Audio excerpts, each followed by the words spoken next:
RSS কে চিঠি কংগ্রেস মন্ত্রীর, হতবাক দেশ। কর্ণাটকের কংগ্রেস সরকারের অন্যতম মন্ত্রী শ্রী প্রিয়াঙ্ক খার্গে, যার একটি চিঠি নিয়ে দেশ জুড়ে আলোড়ন তৈরি হয়েছে। গত 15ই জুন আরএসএস কে একটি চিঠি পাঠিয়েছেন শ্রী প্রিয়াঙ্ক, যে চিঠি গোটা দেশবাসীকে হতবাক করেছে। চিঠিতে কংগ্রেসের নেতা প্রশ্ন তুলেছেন রাষ্ট্রীয় স্বয়ংসেবক সংঘের আইনি অবস্থান নিয়ে। আরএসএস কিভাবে কোন রকম রেজিস্ট্রেশন ছাড়াই গোটা দেশে সংগঠন চালাচ্ছে এবং দাবি করছে যে বিশ্বের মধ্যে তারাই সবচেয়ে বড় এনজিও, সেই নিয়ে তিনি প্রশ্ন তোলেন। তাছাড়া আয় ব্যয়ের হিসেব নিয়েও প্রশ্ন তুলেছেন মন্ত্রী। তিনি জিজ্ঞাসা করেছেন যে এখনো পর্যন্ত তারা কেন সরকারকে কোনো আয় ব্যয়ের হিসেব দেন না। এই চিঠির কথা প্রকাশ্যে আসতেই বিস্মিত দেশের সাধারণ মানুষ। স্বাভাবিক, কারণ তারা এতদিন জানতেনই না যে এই সংগঠনের কোনো রেজিস্ট্রেশন নেই। আর এটাও স্বাভাবিক যে তারা জানবেন না, কারণ এতদিনের সবচেয়ে বড় বিরোধী দল এবং তারও আগে যারা সরকারে ছিল সেই কংগ্রেসও গত 8 দশক ধরে এই প্রশ্নে নীরব। 100 বছরের একটা সংগঠন, পরাধীন আমল বাদ দিলে প্রায় 8 দশক ধরে চলছে যে সংগঠন, তার কোনো রেজিস্ট্রেশন নেই। যে দলের সদস্য ছিল নাথুরাম গডসে, সেই দল আজও সরকারের কাছে কোনো নথি জমা দেয় না। যে সংগঠন আজ দেশ চালাচ্ছে, যে সংগঠন কংগ্রেস আমলেও লাখো লাখো লোকের সমাবেশ করেছে, রামশিলা নিয়ে যাত্রা করেছে, যে দলের বিরাট বড় বড় 5 তারা দলীয় অফিস, এমনকি যে দলের অনুষ্ঠানে শ্রী প্রণব মুখার্জিকে প্রধান অতিথি করা হয়, যে সংগঠন অস্ত্র নিয়ে মিটিং মিছিল করে, অস্ত্র প্রশিক্ষণ করে, বিজয়া দশমী অনুষ্ঠান করে, তারা আজও নিজেদের খরচের হিসেব সরকারের কাছে দেওয়ার প্রয়োজন বোধ করে না। তাদের অর্থ সংগ্রহের কোনো হিসেব নেই। বিদেশ থেকে কত টাকা আসছে তার কোনো নথি নেই। অথচ একজন গরিব হকার বা শ্রী সজল ঘোষের কথা অনুযায়ী ধনী হকারকে বেআইনি বলে উচ্ছেদ করা হয়। অন্যদিকে নাগপুরের বেহিসেবি, অস্বচ্ছ, গোপন অফিস চলতেই থাকে। এতগুলি দশকের এই প্রশ্রয়ের সুযোগ আজ কাজে লাগিয়ে মোহন ভাগবত প্রকাশ্যে প্রিয়াঙ্ক খার্গের চিঠিকে উপেক্ষা করে বলেছেন যে আরএসএস এর রেজিস্ট্রেশন দরকার নেই। অর্থাৎ চেনা বামুনের পইতে লাগে না ধরনের স্পর্ধিত বিবৃতি। এই ধৃষ্টতার সুযোগ তিনি পেয়েছেন কংগ্রেসের দীর্ঘ 50 বছরের নৈঃশব্দ থেকে। যাদের কেন্দ্র সরকার আরএসএস কে নিষিদ্ধ করার পরেও আবার যখন বৈধ করে, তখনও তাদের আইনি বৈধতা দাবি করেনি। রেজিস্ট্রেশন, আর্থিক অডিট, কর্মকর্তাদের নথি, ট্যাক্স আজ চাইছেন প্রিয়াঙ্ক খার্গে। এতদিন দেশ যে তাদের কাছে জানতে চায়নি, এটা আমাদের দুর্ভাগ্যের। মোহন ভাগবত বলেছেন যে আরএসএস সরকারের কাছ থেকে কোনো সাহায্য নেয় না, তাই নাকি তাদের রেজিস্ট্রেশনের দরকার নেই। এমনিতে আমরা জানি যে সংবিধানের আর্টিকেল 19 সাবক্লজ 1 ক্লজ সি অনুযায়ী যে কেউ এদেশে সংগঠন করতে পারে এবং সেই সংগঠন রেজিস্টার্ড হবে বা হবে না সেটা সম্পূর্ণ সেই ব্যক্তির ইচ্ছা। অর্থাৎ সমস্ত সংগঠনকে রেজিস্টার্ড হতেই হবে এমন কোনো বাধ্যবাধকতা নেই।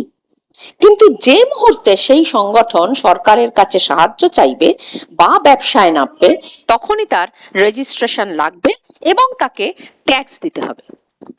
আমরা জানি 1967 থেকে 1976 সালে রাষ্ট্রীয় স্বয়ংসেবক সংঘ তাদের সদস্যদের কাছ থেকে যে তথাকথিত গুরুদক্ষিণা তুলেছে বা তুলতো, দেশের আয়কর দপ্তর তার উপর ট্যাক্স বসাতে চেয়েছিল। আয়কর দপ্তরের যুক্তি ছিল এই টাকাটা করযোগ্য আয়। মামলা হলো, অথচ মামলা চলাকালীন 1978 সালের 19শে ডিসেম্বর কেন্দ্রীয় প্রত্যক্ষ কর বোর্ড একটি নির্দেশ জারি করে। তারা পরিষ্কার জানায় যে এই গুরুদক্ষিণা আয়করের আওতা থেকে বাইরে থাকবে। 1994 সালে Patna high court commissioner of income tax versus রাষ্ট্রীয় স্বয়ংসেবক সংঘ মামলায় রায় দিয়ে জানিয়ে দেয় আয়কর দপ্তরের নিজস্ব নিয়ম অনুসারেই এই টাকার উপর ট্যাক্স বসানো যাবে না। আরএসএস এর ব্যবসার কোনো প্রমাণ নাকি তাদের কাছে নেই। আদালত কোনো তদন্ত কমিটি গঠন করলো না, এমনকি ইডি কেও তদন্ত করার দায়িত্ব দিল না। যেহেতু আয়কর দপ্তর পাটনা হাইকোর্টের এই রায়কে চ্যালেঞ্জ করে সুপ্রিম কোর্টে যায়নি, তাই এই সিদ্ধান্তটি বহাল থেকে যায়। সেদিন আয়কর দপ্তরকে পিছু হটতে হয়েছিল ঠিকই, কিন্তু কংগ্রেস দলও হাত গুটিয়ে নেয়। সেই সুযোগে আজ মোহন ভাগবত এই উপেক্ষা করার স্পর্ধা দেখাচ্ছেন। অথচ শ্রী ভাঁওয়ার মেঘবংশী আজ ইন্টারভিউ দিয়ে জানাচ্ছেন যে ওই যে খামগুলো আসে, যে খামগুলোতে কোথাও 500 টাকাও থাকে, কোথাও 1 লাখ টাকাও থাকে, এক একটা জেলা স্তরেই লাখ লাখ টাকা ওঠে, তার কোনো হিসাব কোনো খাতায় লেখা হয় না, সেগুলো রাজ্যের বা জেলার বড় বড় ব্যবসাদারকে দেওয়া হয় খাটানোর জন্য। মোহন ভাগবত বলছেন আরএসএস নাকি সরকারি সুবিধা নেয় না, অথচ সংঘ প্রধান মোহন ভাগবত নিজেই Z+ নিরাপত্তা ভোগ করেন। আরএসএস এর সমস্ত ছোট বড় কর্মসূচিতে রাজ্যগুলির পুলিশ পাহারা বসে। যে সমস্ত অনুষ্ঠানে ভিআইপি অতিথিদের আমন্ত্রণ করা হয়, যেমন 2018 সালে প্রণব মুখার্জিকে আমন্ত্রণ করা হয়েছিল প্রধান অতিথি হিসেবে, এই সমস্ত ভিআইপিদের যাতায়াত খরচ থেকে শুরু করে সুরক্ষার ভার বহন করে সরকার। আরএসএস এর এই উপেক্ষার পর কর্ণাটকের সরকার কি ঘোষণা করবেন যে এই দায়িত্ব আর তাদের রাজ্য সরকার নেবে না? অথবা কংগ্রেসের পক্ষ থেকে কেন্দ্রীয় সরকারের কাছে এই দাবি কি জানানো হবে যে মোহন ভাগবতের Z+ সুরক্ষা প্রত্যাহার করা হোক? যে 2-4 জন কেন্দ্রীয় স্তরের কংগ্রেস নেতা প্রিয়াঙ্ক খাড়গের পাশে দাঁড়িয়েছেন, যেমন শ্রী বেণুগোপাল বা দিগ্বিজয় সিং, তারা কি এই কথা প্রকাশ্যে বলবেন? যে কোনো ইন্টারনেট ঘাঁটুন বা আর্টিফিশিয়াল ইন্টেলিজেন্সের কাছে প্রশ্ন করুন যে আরএসএস এর সিস্টার সংগঠন কারা, আপনারা দেখবেন একই উত্তর আসছে। 32টা সংগঠন তো বটেই, তার সঙ্গে আরো আছে আনুষঙ্গিক সংগঠন। অনেক নাম আসছে, যার মধ্যে বিশ্ব হিন্দু পরিষদ, একল বিদ্যালয়, বনবাসী কল্যাণ সমিতি অন্যতম। শ্রীমতী অঙ্গনা চট্টোপাধ্যায়, ফেলিক্স পাল, বিনিউ ম্যাথিউ, জাভেদ আনন্দ, জ্যাফরলেট সহ বহু বিদ্বজ্জন এই বিষয়ে গবেষণা করেছেন যে আরএসএস এর কাছে বিদেশি ফান্ড কত আসে। তারা বই প্রকাশ করে দেখিয়েছেন যে বিদেশি ফান্ডের প্রাচুর্যে ভরা থাকে সংঘ পরিবারের এই সংগঠনগুলি। India development and relief fund নামক আমেরিকা ভিত্তিক একটি সংস্থা বনবাসী কল্যাণ সমিতি, বিশ্ব হিন্দু পরিষদ, বিদ্যাভারতীদের টাকা পাঠায়।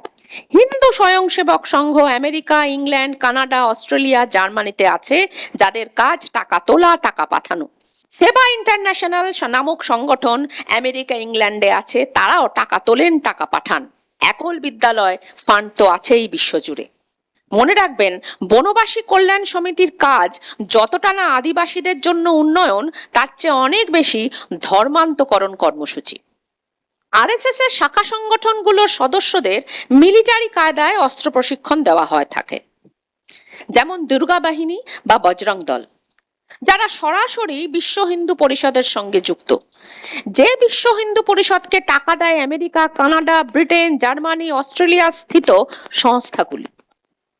ভারতীয় অস্ত্র আইনের 4 নম্বর ধারা অনুযায়ী কেন্দ্র বা রাজ্য সরকার চাইলে নির্দিষ্ট কোনো এলাকায় তলোয়ার বা ধারালো অস্ত্র বহনের উপর নিষেধাজ্ঞা বা লাইসেন্সের নিয়ম জারি করতে পারে। এই ধরনের প্রশিক্ষণ শিবিরের জন্য সংগঠনের পক্ষ থেকে স্থানীয় থানা বা জেলা শাসকের অনুমতি লাগে। বিরোধী দলগুলো আজ দেশ জুড়ে সাধারণ মিটিং করার অনুমতি পায় না, অথচ এরা অনায়াসে অনুমতি পেয়ে যায় অস্ত্র শিক্ষার। শিবিরে কতজন অংশ নিচ্ছে এবং কি ধরনের শারীরিক কসরত হবে তার বিবরণ পুলিশকে জানাতে হয় আগে থেকে। এতদিন ধরে এই বিষয় কতটা নিয়ন্ত্রণ ছিল কংগ্রেস সরকারগুলির? বিদেশি ফান্ডের ওপর নিয়ন্ত্রণের জন্য আছে FCRA, foreign contribution regulatory act.